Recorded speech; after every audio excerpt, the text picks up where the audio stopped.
massive. Therefore, it can be manipulated into sending a ground invasion, okay?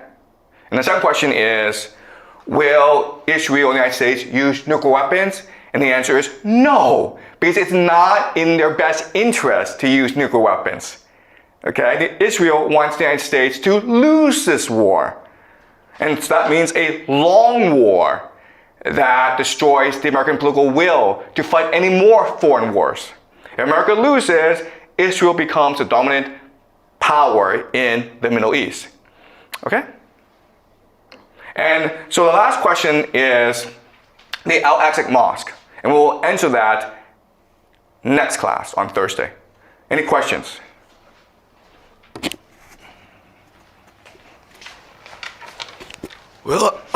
Will Americans take over Iran like what they did to Venezuela?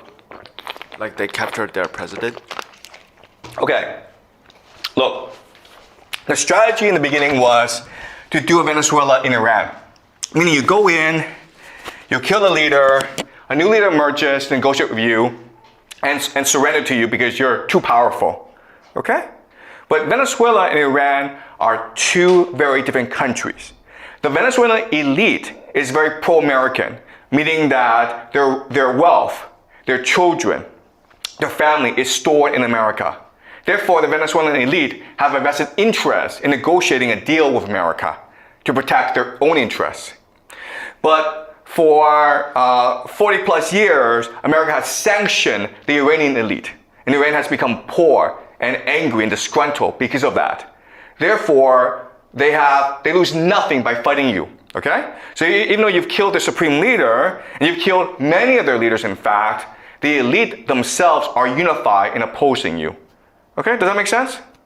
Okay, any more questions? Yep. Alan? So, I in fact have a question about the motivation of U.S. to involve in this war. Like as you said, that U.S. want to control all the oil, so like they must destroy Iran. But I think this is like a little bit confusing because I think U.S. know that this war is really highly risk and it can potentially even like destroy the whole systems. So why U.S. risk the risk of like whole system collapsing to like control the oil that Iran had? Okay, all right. So this is the key question that everyone's arguing about. Quite honestly, we're going to argue this for the rest of eternity, okay? We're going to argue this for eternity because like no one knows. And there's never going to be a clear answer. In fact, there are multiple possibilities, okay? What I'm going to do today is offer you the most simple explanation. In the next class, I will offer you a much more complicated explanation, okay? But the simple explanation is this. Again, this goes back to military doctrine, how the United States military works, okay? And the military doctrine is prevent the heartland from arising, right? So the United States is here, this is Europe, this is Russia, this is Iran, India, China, Japan, this is Middle East, and this is Africa. All right, so the American military doctrine is this. The greatest threat to American power is the heartland unifying, okay?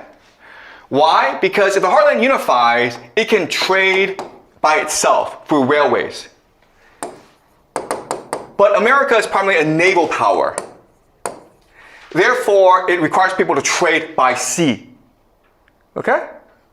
And so its strategy is to make sure there's never any cohesion in the heartland.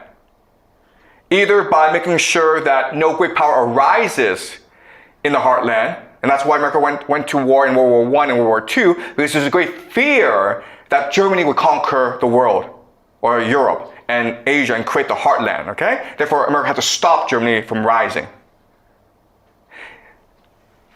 So you either make sure no great power arises, or you create so much conflict that they're always fighting each other. And that used to work before, okay? Now, there's a problem. The problem is the BRICS nations. Russia, Iran, and China are coming together. And if they come together, guys, that's a major piece of the heartland. And everyone else, Europe, Middle East, Africa, India would probably follow, okay? Because it is easier to trade in the heartland than it is to trade with America, especially with the US dollar declining, right? So, in other words, the United States has no choice but to fight this war because that's their entire strategy to maintain hegemony in the world, to prevent the heartland from unifying. All right? Does that make sense?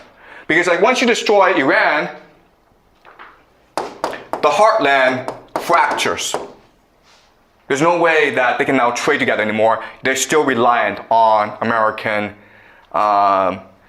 maritime routes, okay? America maintains is still the hegemon because